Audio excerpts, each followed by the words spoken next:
Sneaky Sunrise took the front for Stacky, about a length in front of Narbold. Sneaky Sunrise came away and was stronger at the end. Should just be too good for them. Neon's 3/4 More Mum. Neon's is going to be too strong. The favourite wins. Neon's from More Mum. I'm in the corner of Who Dares. It's Who Dares, 100 to go from Nicolini Vito. Who Dares and Nicolini Vito's going to make a dive. They hit the line. Who Dares grips on. But I like the map on top for the Andrew Ramsden win, and you're in the Melbourne Cup. Let's Be Frank Baby at the 150, joined by Acceleration and the map. They meet again. Acceleration at the 100. Let's Be Frank Baby and the map. Three across the track. All to play for. And the map gets up on the outside to win. And I like Flying Fizz. Just ahead of Riverina Power in race 4. Eugenia's got a 10 in front of Riverina Power, the outside, and Flying Fizz. Riverina Power diving and got up. Hello everyone and welcome to this week's preview. Sandown this week. This Saturday, for the first time in under a year, I think we're having a Sandown Saturday meeting, so it's going to be awesome to watch. Profit again last week at Flemington on the straight 6 meeting. That was really good. Got 4 winners. A special mention, I had Riverina Power in there for second at a pretty big price, so I was quite happy with that. Hopefully we can get some more winners this week. Race 2 is a 3-year-old handicap over the 1,600 metres. The favourite at the moment is Batoka Chief at $5.50. And it's a really even field apart from that. Lady in Pink's prominent with Hydrogen Power, some people call me, and Tecumwa. This was a last start run of Tecumwa. This was at Sandown over 1,800 metres against the older horses, the mares, where it got held up. Should have won by more, but got the job done. Back to the 1,600 metres with this horse is my only minor reservation. I would have liked to send it step up to 2,000 rather than drop back to 1,600, but I couldn't go past it. As drawn for the best run in the race. Tatum Bull claims 3 kilos, bringing it down to the 53 kilos. First up, it only finished 2 lengths off Dual Pressure, who is the top weight in this race at Mornington. So I think that's decent form.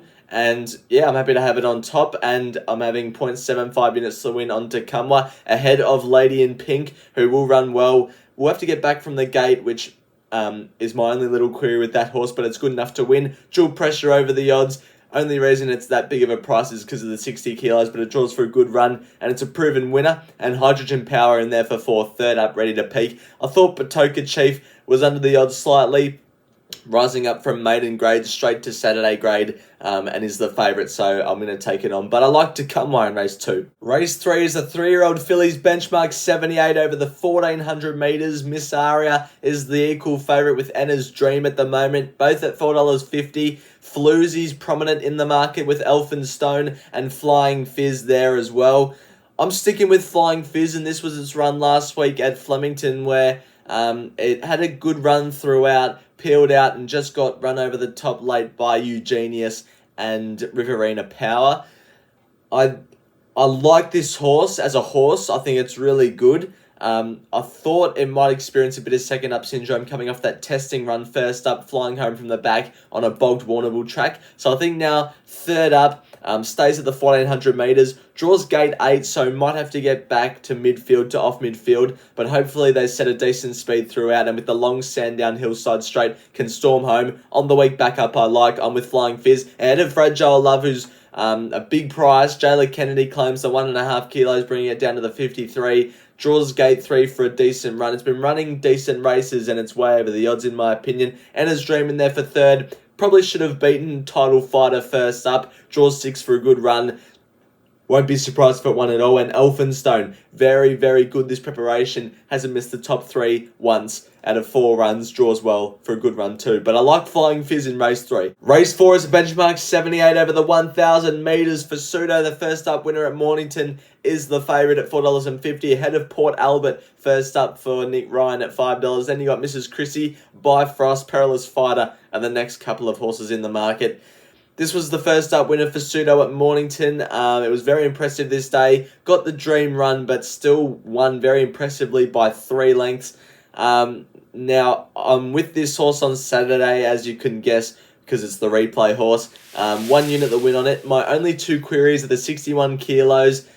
Gate 10 will have to get right back, and I'm not sure why it's 5 weeks between runs, first up and second up. Maybe it didn't come off the first up run too well. And with all those three reasons in mind, you'd think, well, why are you having units on it? I just think it's clearly the best horse in this race, and it's clearly better than this grade, and they're going to roll along up front, being a 1,000 metre race, and with the long Sandown straight, will wind up and hopefully power over the lot of them. So I'm with Fasudo, ahead of Oracle's Sun, who should get a really good run from gate 2. Good win 2 back at Caulfield, beating Buse, and I think it's over the odds. In for third, I've got Port Albert first up, will fly for Nick Ryan. It can win, and Wonder Reach in there for fourth for Geordie Childs on the 54 kilos, but I like Fasudo in race 4. Race 5 is a benchmark 70 over the 2,400 metres, and Sing for Peace is equal favourite with Am Factor at the moment at $5. Then we've got the Genius at $7 and My Rock Ali at $9.50.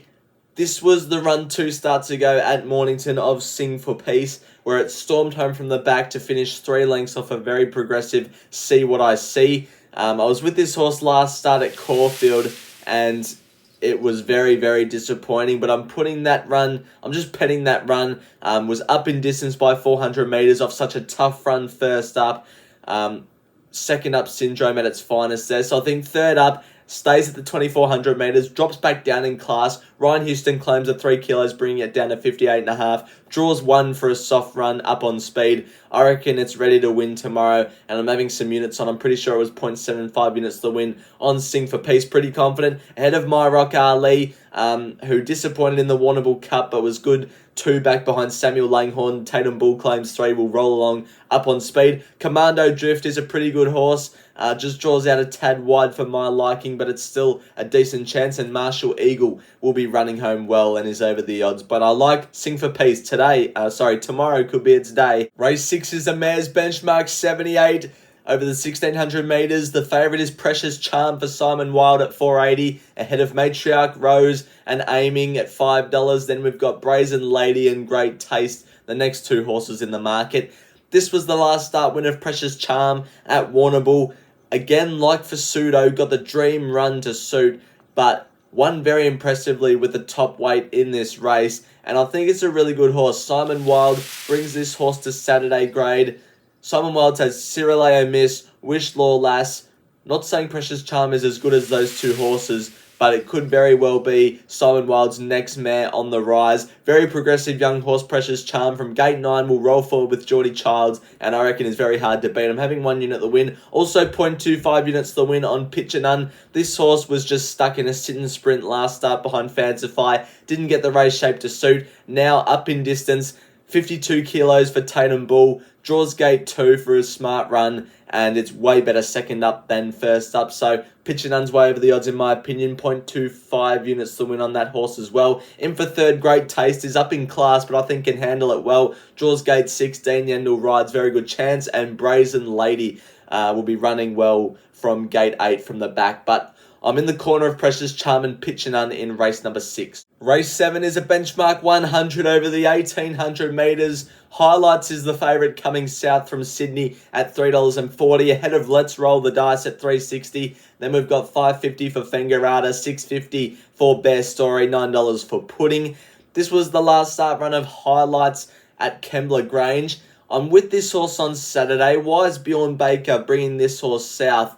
I reckon he thinks it's a really good horse. 53 kilos, straight to the front for Craig Newitt. Hopefully they won't catch it. It should have won on this day at Kembla, just got stuck in the worst part of the track, and for that reason that it didn't win, it's getting in here with the 53 kilos, up to the 1,800 metres, down from Sydney. Highlights, I reckon, is clearly the one to beat. More than happy to have it on top, ahead of Bear Story, who's at $6.50. Geordie Childs, front runner, will lead. Highlights hopefully settles outside of it, and I reckon those 2 have a match race. Pudding in there for third will get a good run in behind the speed for Zach Spain, and is a decent chance. And in for fourth, Fengarada. This horse actually rated on top for me, but it was on a soft track, which I rated it last start when it was first up, and now it's coming onto good ground where it doesn't handle it as well as wet ground, has the concussion plates on, so it might be below its best, but I had to have it in there for fourth in my top 4 just in case it can produce what it has been doing its past couple of starts on this good track at Sandown. Most likely a good 4. But I like highlights for Froggy in race number 7. Race 8 is a benchmark 84 over the 1600 metres. The favourite is hard to cross. Going to get in below the minimum here for Jayla Kennedy. It's at 4.80. Ahead of Jabberwockies. The last start Warrnambool winners at $5. Then you've got out to $7 for Zambagini. This was the last start run of Georgie Get Mad at Caulfield behind Heath Beset, where it got its favours in front, but it was still a decent effort to get within that short of a margin of Heath Beset last start at Caulfield. I'm having 0.5 units to win on Georgie Get Mad. I don't necessarily think it's the best horse in the race, but the fact that it gets in with a 51 kilos for Tatum Bull and is the sole leader in the race shows to me, or tells me, it's going to get its own way here. Up to the 1600 metres, I don't see to be any query. I think it's won over the 2000 before, or it's run well over the 2000 before. And yeah, I think it'll give a big sight, Georgia Get Mad. I'm happy to have it on top. Ahead of Touristic, who's first up for the Snowdens. Geordie Child's Ride. I think this horse is over the odds and will be running well from a good gate. Zambagini in there for third. Zach Spain, lightweight. Matt Laurie is a recipe for success. I've got it in there for third. And then in for fourth, the favourite, Hard to Cross. Gate 11 will have to get back and be a good horse to win, but it can do so. I'm in the corner of Georgie Get Mad in race number 8. Race 9 is a benchmark 84 over the 1400 metres. We've got an exciting import here. Quaddie is the favourite for Sutton and Young at $4.80. Ahead of Ryan Berg at $6.50. Then Bigolino at $7.50. Bel Air Reach, the only other horse in single figures. This was the last start jump out win of Quaddie at Cranbourne, where it won this jump out very impressively. It's got some really good form, really good ratings on my system from overseas in France. Draws gate 6 for a really good run. Luke Curry has options from there, and Luke Curry is a proven rider for success. So I like Quaddie. I reckon at a suitable distance first up, it's the one to beat. Ahead of Bigolino, who gets in with a 54.5 kilos here for Ryan Houston's Claim. Draws gate 1, second up to the 1400 metres fitter. I like its chances. In for third, I've got End Assembly. Don't jump off this horse. End Assembly will run a cracking race tomorrow. First up, got its tongue back, Complete Forgive at Mornington. Then second up, didn't handle the wet ground at Caulfield. Back on a firm surface, this horse can turn the tables and show why it was favourite, a 250 favourite at Mornington first up. This horse is a great horse to back each way, and I probably should have 0.25 units to win on it, but I'm not going to. But you can.